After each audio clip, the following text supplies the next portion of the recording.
जैसे कुछ आर्टिकल्स वगैरह आप अगर देखेंगे तो उसमें उन फिल्मों को मिसोजिनिस्ट कहा है, नारी विरोधी मानसिकता वाला, जहरीले पुरुषत्व की विचारधारा वाला सैम रैमी की उन फिल्मों को कुछ क्रिटिक्स ने कहा है।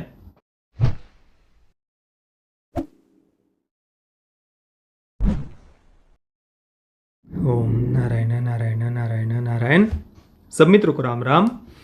दोस्तों, जैसा कि मैंने आपको किसी का भाई किसी की जान के रिव्यू में बताया था कि आज 21 अप्रैल को सुबह सबसे पहले मैंने एविल डेड राइज को ही देखा था, जिसमें लगभग पूरा थिएटर भरा हुआ था। सुबह सुबह का पहला शो, हॉरर फिल्म, पर फिर भी थिएटर भरा हुआ था। और ये स्वाभाविक सी बात है थिएटर भरा हुआ होना, क्योंकि इसका ट्रेलर ही इतना बढ़िया था एविल डेड राइज का कि कोई भी व्यक्ति जिसे हॉरर फिल्म्स देखना पसंद करता हो, जो भी व्यक्ति, वो इस फिल्म को देखने के लिए उत्सुक हो ही जाएगा। मुझे पर्सनली भी इसका ट्रेलर बहुत बहुत ज़्यादा पसंद आया था। वैसे इस फिल्म को कल रात को ही 20 अप्रैल रात को 11:55 पर ही कुछ जगहों पर सिलेक्टेड स्क्रीन्स पर रिलीज़ किया गया था। रात का शो, बिल्कुल देर रात का।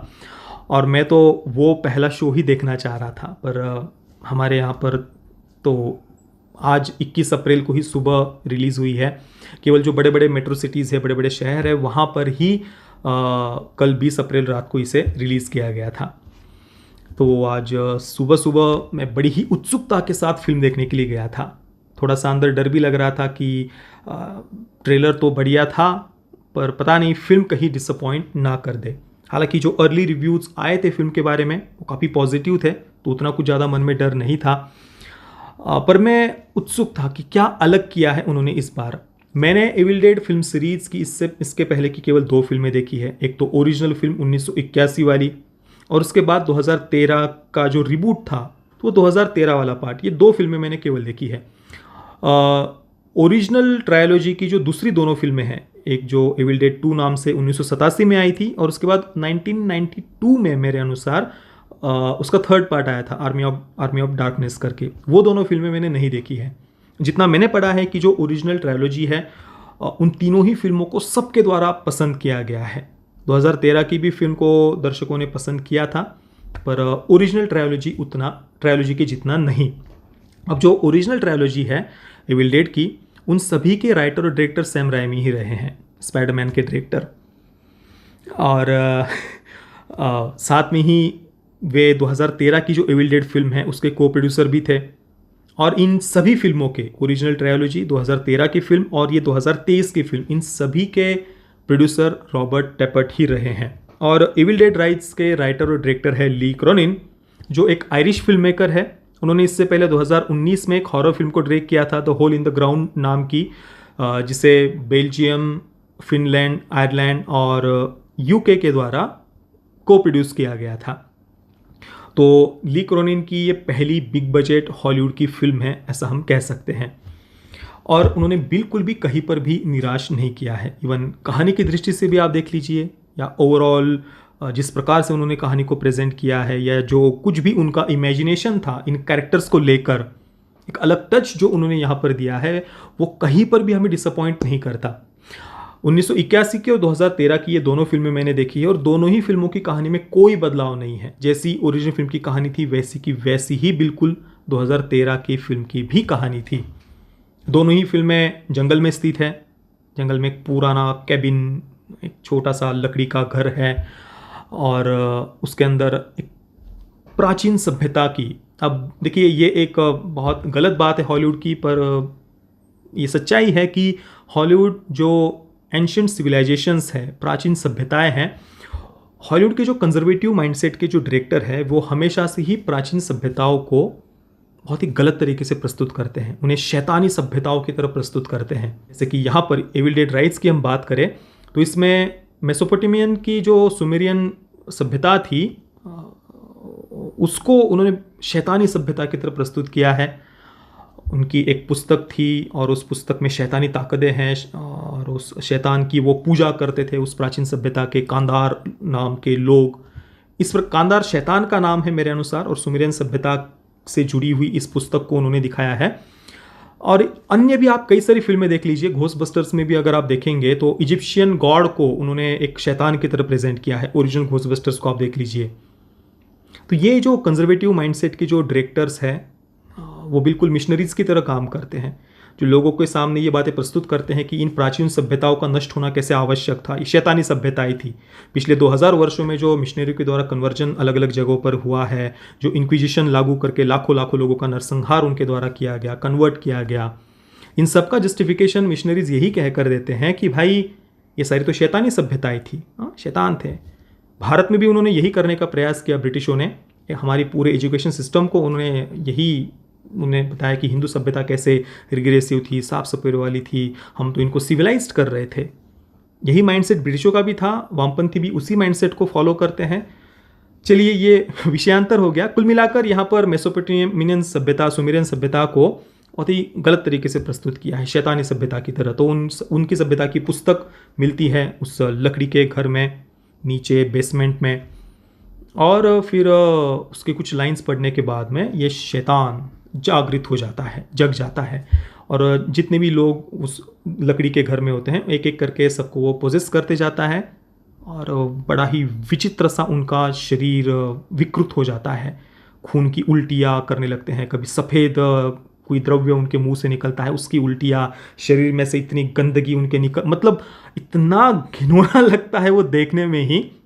तो ये हमने 1981 की और 2013 की फिल्म में देखा है, सेम कहानी, सेम प्लॉट। उसके बाद अभी 2023 की ये जो फिल्म है ये थोड़ी सी अलग है।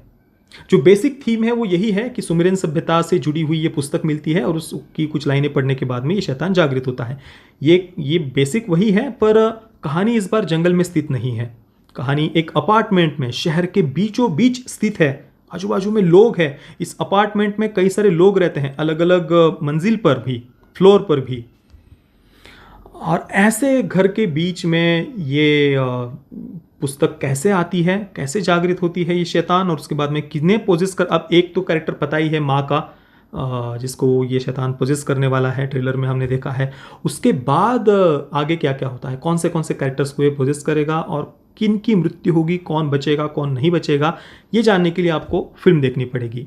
हालांकि शुरुआत में ही जब मैंने देखा कि एक माँ है, उसकी 2 बेटियां और एक बेटा है, बहन भी उसकी वहाँ पर आती है, और ये देखने के बाद में थोड़ा सा मुझे भी बुरा लगने लगा था कि यार ये सब मरने वाले हैं या मरेंगे ही। मतलब जैसा कि 1981 और 2013 की फिल्म में भी देखा था, एक ही कैरेक्टर केवल बचता है। तो यहाँ पर मैं ये देखने के लिए उत्सुक था कि कौन बचेगा यहाँ पर, और अच्छा था एंडिंग कुल मिलाकर। पर 2013 की जो फिल्म है उसे मैं ज़्यादा वायलेंट कहूँगा। उसमें खून खराबा, ये मांस के लोथड़े और चिथड़े उड़ना, वो ज़्यादा डार्क, इंटेंस और भयानक कहूँगा मैं 2013 की फिल्म को। पर ये 2023 की एविल डेड राइज भी कहीं पर भी हमें निराश नहीं करती। एक अपार्टमेंट में स्थित होने के बाद भी डायरेक्टर हमें कन्विंस कर पाए हैं, हम विश्वास कर पाते हैं जो कुछ भी घटनाएं वहाँ पर हो रही है, क्योंकि जिस फ्लोर में ये घटना हो रही है वहाँ के कुछ पड़ोसियों को भी उन्होंने दिखाया है, वो भी इनमें इस पूरे घटना में इन्वॉल्व हो जाते हैं। अब उनकी मृत्यु होती है नहीं होती है, वो बचा पाते हैं दूसरों को या खुद को, ये सब जानने के लिए आपको फिल्म देखनी पड़ेगी। पर कुल मिलाकर इंटरेस्टिंग थे सारे कैरेक्टर्स, हम उनके बारे में केयर कर पाते हैं, आगे क्या होगा ये जानने की उत्सुकता हमारे अंदर जगती है।